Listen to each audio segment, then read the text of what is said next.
Bismillahirrahmanirrahim. Assalamualaikum warahmatullahi wabarakatuh. Saya Samsudin. Saya Ustaz. Judul penelitiannya pemanfaatan platform web Merdeka Mengajar dalam meningkatkan hasil belajar PAI di MTS Al-Husna Jauhan. Ya. Oke, sudah siap ujian? Siap. Oke, silakan berdoa terlebih dahulu. Bismillahirrahmanirrahim. Silakan berdoa terlebih dahulu.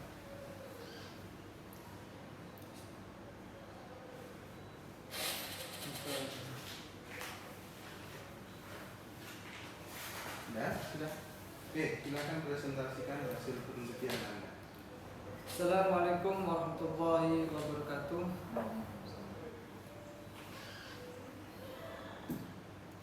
Yang kami hormati Ketua Yayasan Pondok Pesantren Zainul Semendong, yakni Kiai Haji Muhammad Hasan Mutawakil Allah SHM. Yang kami hormati Asosiasi Profesor Dr. Abdul Aziz BH CHT BA MAG selaku penguji utama. Yang kami hormati Asosiasi Profesor Dr. Muhammad Hifdil Islam MPD selaku penguji kedua. Yang kami hormati Dr. Haji Imam Bukhari SHUM MPDI selaku ketua penguji. Yang kami hormati Dr. Ainur Rafiq Sofa MPD selaku sekretaris penguji.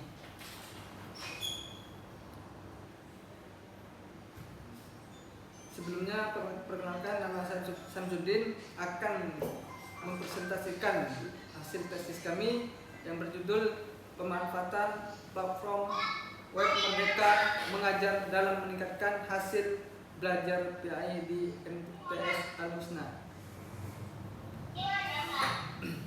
Di latar belakang transformasi pendidikan di era digital ini, perkembangan teknologi informasi menuntut guru pendidikan agama Islam PAI untuk mampu memanfaatkan platform digital yang inovatif. Hal ini bertujuan agar proses pembelajaran terhadap relevan dengan kebutuhan peserta didik di era modern, mendukung kebijakan pemerintah. Yang kami jalankan adalah platform Merdeka Mengajar, pemanfaatan. Latar belakang masalah pembelajaran PAI tidak hanya menshare aspek kognitif tetapi jelaskan. Jangan dibaca, masa dari tadi baca semua. Iya, ya, Ustaz. Ini satu itu di masa apa? Dalam platform ini, dalam platform Merdeka Mengajar,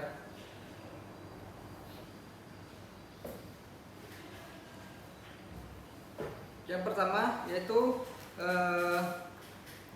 rumusan masalah kami bagaimana pemanfaatan platform Merdeka Web Mengajar, dan yang kedua bagaimana hasil belajar peserta didik pada mata pelajaran PAI, dan nomor 3 apa saja faktor dan penghambat dalam pemanfaatan platform Merdeka Mengajar. Dan kami menggunakan metode penelitian kualitatif dan observasi langsung terjun ke sekolah. Ya. Setelah terjun di sekolah, hasil penelitiannya seperti apa? Ya. Terjun di sekolah. Oh.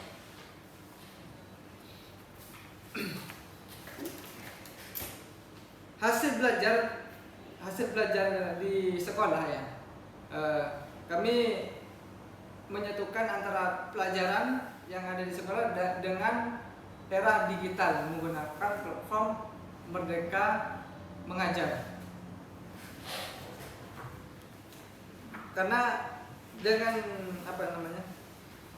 menggabungkan antara dua ini, kita menyesuaikan dengan teori Nicholas Negroponte menjelaskan bahwa teknologi digital membawa perubahan besar dalam sistem pendidikan karena memungkinkan proses pembelajaran dilakukan secara lebih fleksibel, cepat, dan mudah diakses. Ya, Mas.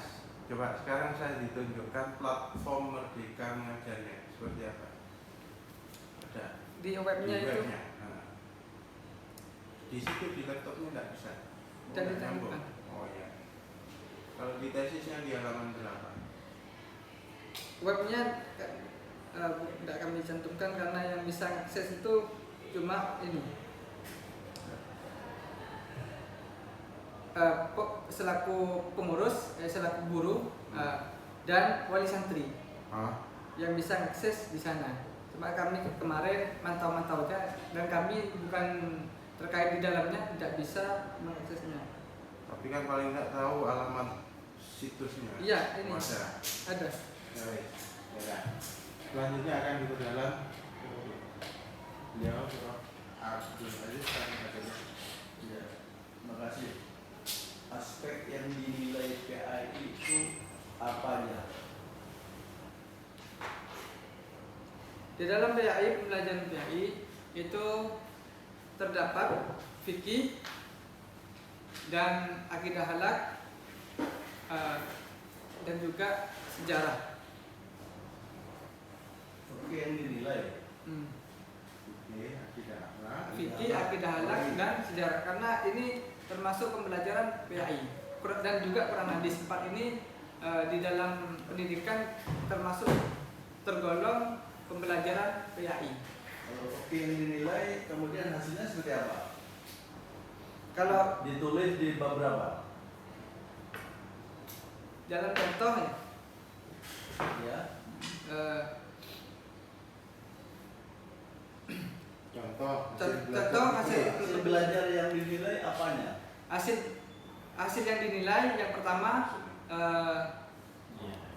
kita menggunakan praktek-praktek guru menjelaskannya dan murid itu mempraktekkan. Setelah guru menjelaskan, setelah itu murid itu mempraktekkan. Praktek apa itu? Contohnya dalam praktek sholat, atau praktek mandikan mayit dan lain sebagainya. Kan di situ sebelumnya menonton dulu sesuai dengan arahan Merdeka Mengajar. Dan di dalam setelah pembelajaran itu bisa diakses dalam webnya MTS Al-Husna. Jadi hasilnya itu ketemu supaya wali santri tahu ini bahwasanya anak saya memang betul belajar. Itu pantauan di dalam pantauan itu pengurus sama wali santri berkolaborasi dalam platform itu.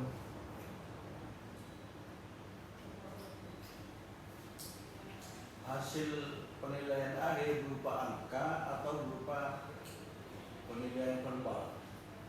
Baik, baik. Ya, dalam akhir itu menggunakan angka. Ya. Angka itu berapa nilainya? Yang minimal 70% itu sudah mencapai cukup dan selebihnya baik. 70% dianggap cukup itu menurut pendapatnya siapa? Ya, menurut sekolah.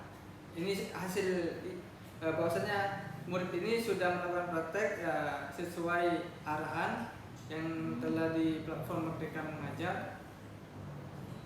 Kalau itu menurut sekolah, coba buka di websitenya mana edaran kepala sekolah tentang nilai.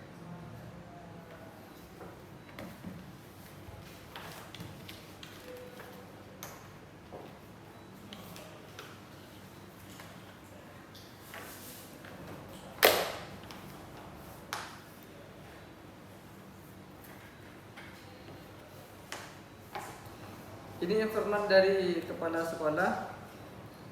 Platform Merdeka Mengajar kami dorong untuk digunakan oleh seluruh guru termasuk guru PHI agar pembelajaran lebih sesuai dengan perkembangan teknologi dan kebutuhan siswa. Ini informasi dari kepala sekolah. Kalau ada itu menyangkut nilai 70%.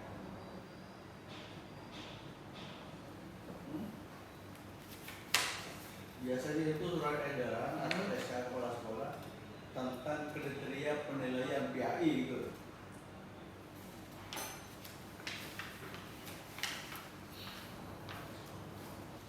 Ada?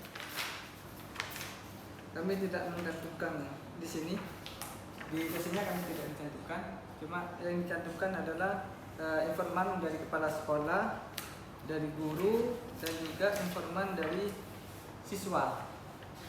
Atau buku pedoman penilaian, ya. Hmm. Kalau tidak ada banyak sekolah ya.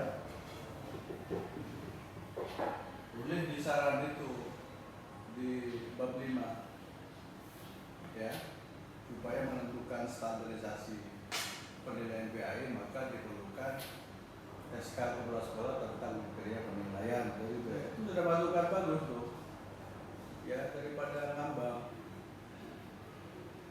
Dari apa yang saudara sampaikan ternyata tidak berdasarkan. Ya, cukup ya dari saya. Oke. Baik, selanjutnya saya ini kayaknya kekurangan semua Pak mahasiswa kita ini. Kekurangannya itu adalah pada data.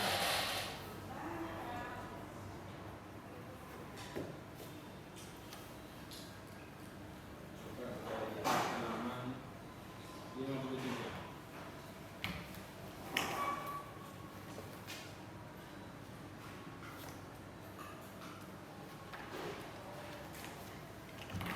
Sudah, Tidak. di situ ada gambar 41 dokumentasi gedung madrasah. Iya, betul. Apa hubungannya gambar ini dengan rumusan masalah Anda? Ya, kami memaparkan bahwasannya ini adalah lokasi kita, lokasi observasi supaya lebih tahu. Hubungannya apa dengan rumusan masalah? Hubungan dengan rumusan masalah,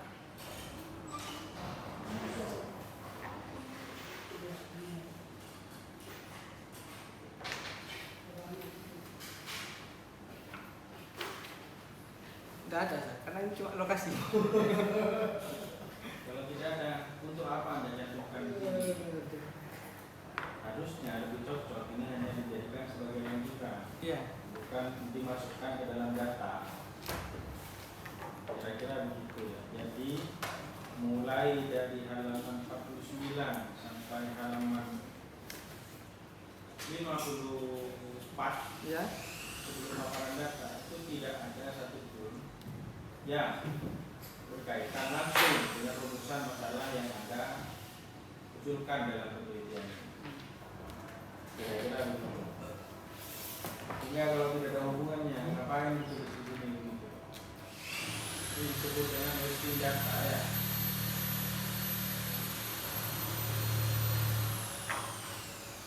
Kemudian selanjutnya dari paparan data itu, bisakah Anda tunjukkan hasil dari observasi yang Anda lakukan? Di halaman berapa saya menemukan hasil observasi? Di halaman ini.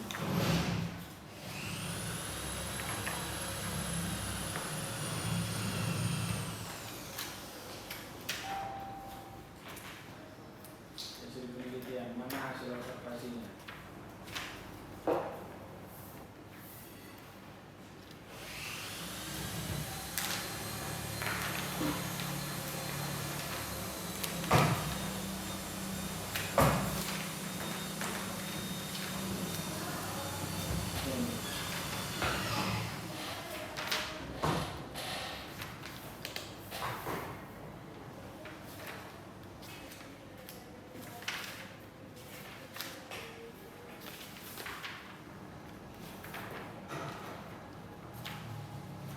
Pertama kali ya. Ini Ustaz. Hasil Tidak ada hubungan pun, ya pasti tidak akan ketemu karena tidak ada.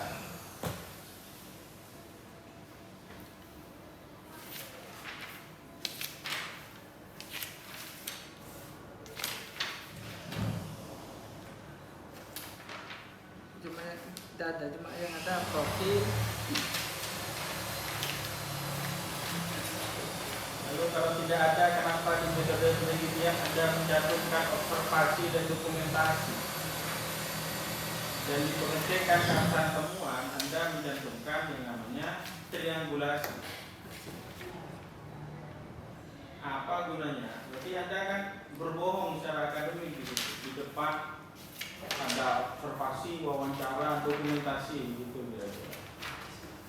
Tapi ternyata di hasil penelitiannya tidak ada satupun hasil data yang berdasarkan hasil observasi.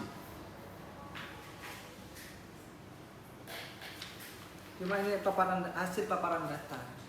Ya, saya tanya hasil observasinya. Di fotonya tidak ada. Observasi. Ada nggak di situ hasil observasi? Anda ke MTS enggak? Ke MTS. Ke MTS. Iya. Melakukan pengamatan enggak?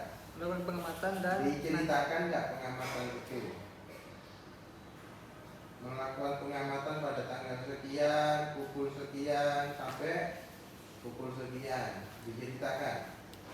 ini Ada enggak di situ? di halaman Jawabannya ada atau tidak saja. di halaman 55 hasil wawancara dengan Oh. guru. Observasi. Tahu bedanya wawancara, observasi, dokumentasi enggak? Enggak ada. Tidak ada kan? Oh, iya. Ada, bukunya di situ aja. Karena sudah saya baca. Makanya ini kemudian catatan yang harus dilakukan oleh saudara. Artinya di sini hanya ada wawancara saja. Itu pun wawancaranya sedikit. Coba kalau kita lihat dari hasil paparan data ya, halaman 55 ada footnote-nya. Halaman 56 ada footnote-nya. Tapi satu-satu itu footnote-nya. Berarti tidak ada proses triangulasi di situ. Harusnya wawancara A itu ditimbali dengan wawancara B supaya ada proses data terkait dengan rumusan masalah 1. 57 tidak ada. 58 juga di sini cuma namanya Rifki. Padahal di situ ada 2 anak. Iya. Nah, satunya Satunya ada di lampiran. bisa. Kok bisa? Jadi Iya, jadi permainan itu ibaratnya itu pembelian terpisah ya. Rifki sama Farhan. Hasil belajar tidak ada. 60 ada 1. 61 juga 1. Itu pun juga sama Sholihatul Mu'arifah. Halaman 63 Farhan. Halaman 63 juga nggak ada.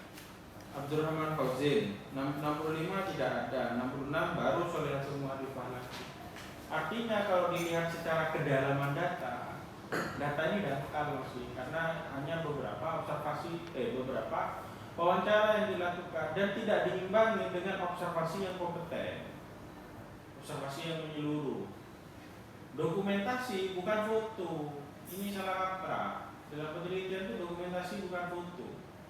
Dokumentasi itu adalah Anda menginterpretasi semua dokumen, baik dokumen sekolah, baik dokumen siswa, dokumen guru, dokumen pembelajaran yang berhubungan dengan rumusan masalah yang Anda ajukan.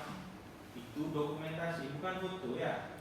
Jadi kalau foto itu hanya digunakan pada lampiran nantinya sebagai bukti kalau Anda betul-betul datang ke sekolah. Sehingga kalau dibilang ini miskin footnote, miskin referensi. Sekarang coba lihat di pembahasan halaman 67.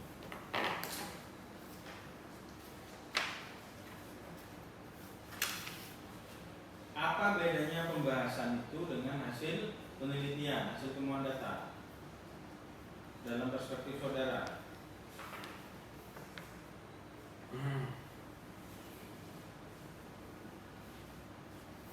Pembahasan itu ya seharusnya kami bahas tentang lingkup sekolah dan hasilnya kami hasil observasi yang telah kami observasi. Apa gunanya footnote-nya yang ada di pembahasan itu? Coba Anda lihat halaman 68.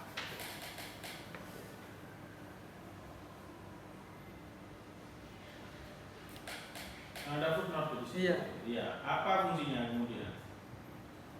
ini lain Ustaz. Kami salah Ustaz. Loh, kok salah? Saya ngomong salah siapa? Saya nggak ngomong Enggak, salah. soalnya effortnya di Pembahasan itu adalah hasil temuan lapangan disandingkan sama teori. Sekarang saya tanya ya, di sini ada sebuah teori menarik yang disebut dengan ARCS, ARCS. Bisa Anda jelaskan enggak ARCS itu apa? Anda nulis soalnya, jadi saya tanyakan.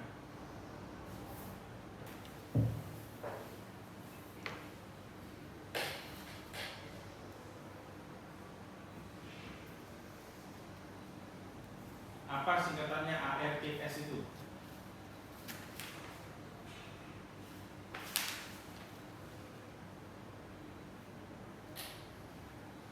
Coba saya lihat halaman 72.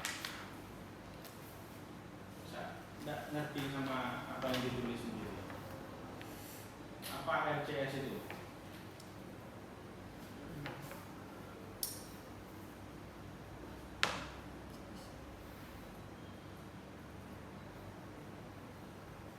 Tidak dibaca kali ini. 72. Ada halamannya punya Kang? Iya, Ada. ada. Apa itu ARCS itu?